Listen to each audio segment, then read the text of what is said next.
biasa Pak Moderator, suatu keputusan yang sangat strategik diambil oleh Pak Gus menurut Pak Mulisa, dan itu benar. Tanggal 10 ada ulang tahun ya HUT PDIP. Kita mau bicara apapun di Indonesia ini, hanya ada satu partai yang bisa setiap saat memilih calon presiden dan sah, yaitu PDIP. Partai-partai lain membutuhkan koalisi. Oke, baik. Sebelum saya mulai, itu hanya pembukaan. Assalamualaikum warahmatullahi wabarakatuh. Salam sejahtera buat kita semua, para relawan Jokowi dan para narasumber yang hadir pada webinar kali ini. Bapak Ibu sekalian, setiap saat kita bicarakan suksesi, bicara pengganti Bapak Jokowi, hati saya sedih. Sama dengan Pak Mulisa, mudah-mudahan sama juga dengan relawan-relawan yang lain. Mengapa? Rasa-rasanya kita tidak mau Jokowi itu pergi.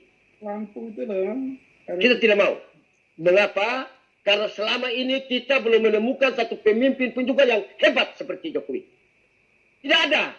Mau bicara Pak Soekarno hebat, betul hebat. Mau Soeharto hebat, hebat. Tetapi itu mereka memimpin ada 5 periode, ada 6 periode. Jokowi hanya 2 periode. Tetapi dia sudah melakukan hal-hal super besar yang belum tentu akan dilakukan oleh seorang manusia yang ada di muka bumi ini. Sesuai seperti itu.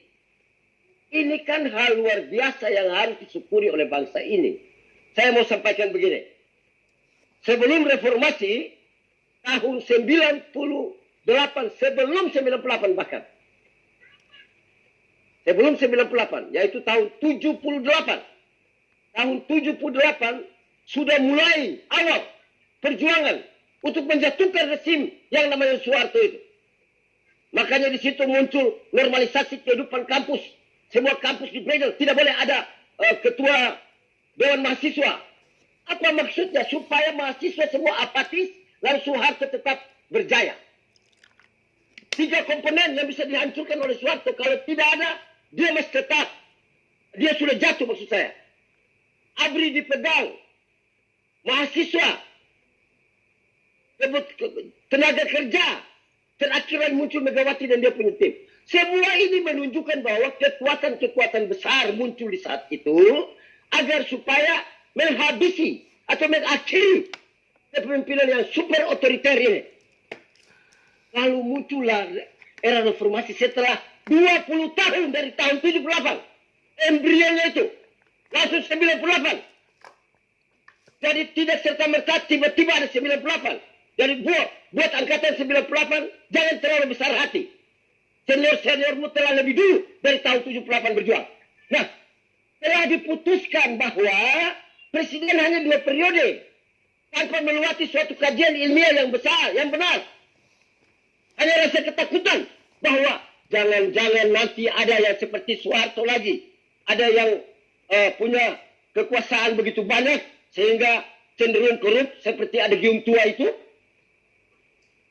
Padahal kalau kita mau lihat segala macam apapun juga yang namanya pemilu, yang namanya pemilihan presiden, semuanya untuk mencari sosok yang tepat. Atau awal tahun 2012 akhir atau 2013 saya katakan, the man behind the gun. Kita sementara pilih the man behind the gun itu. Lalu kalau the man behind the gun itu sudah ada di hadapan kita, dibatasi oleh konstitusi, sehingga kita tidak bisa berbuat sesuatu, yang salah adalah saya mau bertanya begini. Hukum itu dibikin untuk manusia atau manusia ada karena ada hukum? Coba tanya itu. Tidak ada. Kalau masih ada 1 orang di muka bumi, kita belum butuh hukum. 2 orang sudah mulai butuh. 3 orang dan seterusnya. Hukum itu dibutuhkan. Berarti hukum itu digunakan untuk kepentingan humanity. Lalu mengapa? Mengapa terlalu takut bangsa ini untuk mengamandemen pasal 7? Di satu sisi, kita belum tahu siapa yang akan menerus dengan baik. Oke lah, ada Pak Ganjar, ada Pak Prabowo, tapi semua itu masih dalam karung, kucing dalam karung. Kita belum tahu. Ada falsafah tua Tiongkok begini. Saya tidak membutuhkan kucing yang berbulu baik, indah. Yang saya butuh adalah kucing yang bisa tangkap tikus kasih ke saya. Jokowi ini ibarat kucing yang sudah siap itu. Mengapa kita sia-siakan dia hanya 2 periode? Saya tetap pada pendirian bahwa Jokowi, jika itu boleh, Jokowi tetap harus 3 periode.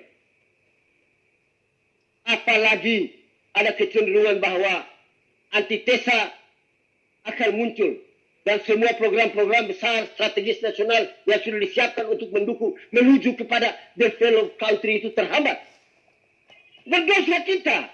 Dan kekuatan relawan ini bukan kecil. Kemarin di GBK itu memunculkan bahwa, hei relawan, kita punya kekuatan sangat besar. Hanya kita belum bikin satu partai saja. Jadi melalui webinar ini saya usul Pak Gus, jika diperbolehkan, sambil menuju 2024, kita mulai susun satu kekuatan besar. Orang-orang Jokowi mulai membentuk satu partai. Satu partai politik. Menampung semua aspirasi relawan yang ada di Indonesia ini. Dan sehingga kita berjuang di 2029 tidak apa-apa. Kalau memang tidak ada amandemen. Makanya suksesi ini kita berharap penerus Jokowi ini dia bisa melanjutkan. Kita menunggu komando. Jika memang tidak bisa, maka apa boleh buat? Whatever will be. Apa yang terjadi biarlah terjadi. Tapi kita minta supaya yang terjadi itu Jokowi memilih seseorang yang tepat. Dan kami semua relawan dengan partai politik yang mendukung calon itu tentu akan memenangkan dia agar supaya pembangunan yang luar biasa ini mulai. IKN aja sudah mulai dipermasalahkan. Orang-orang seperti Rocky Gerung itu dibiarkan pemikirannya liar. Yang mencuci otak anak-anak muda tanpa kita tahu. Jangan berpikir bahwa Rocky Gerung itu benar di Republik ini. Tidak ada. Politik akal busuk yang ada di oleh dia itu telah merusak banyak pemikiran bangsa ini. Tetapi Tuhan tetap menolong Bapak Jokowi. Sehingga 72-77% rakyat Indonesia puas dengan kepemimpinan Jokowi. Apa artinya? Artinya bahwa mau 1000 Rocky Gerung tidak ada pengaruh. Kira-kira begitu ya. Jadi webinar kali ini bicara manut Jokowi sampai 2024. Saya katakan bahwa manut Jokowi sampai 2024. Tambah lagi. Dan seterusnya. Dan seterusnya itu Jokowi mau jadi presiden atau tidak. Luar biasa. Ya, dan seterusnya itu Jokowi mau jadi presiden atau tidak. Kita tetap setia kepada Jokowi dan seterusnya. Begitu pemahaman saya. Jadi kira-kira begitu dulu dari saya. Nanti ada yang mau bertanya, silakan kita diskusi dalam webinar ini. Demikian, terima kasih.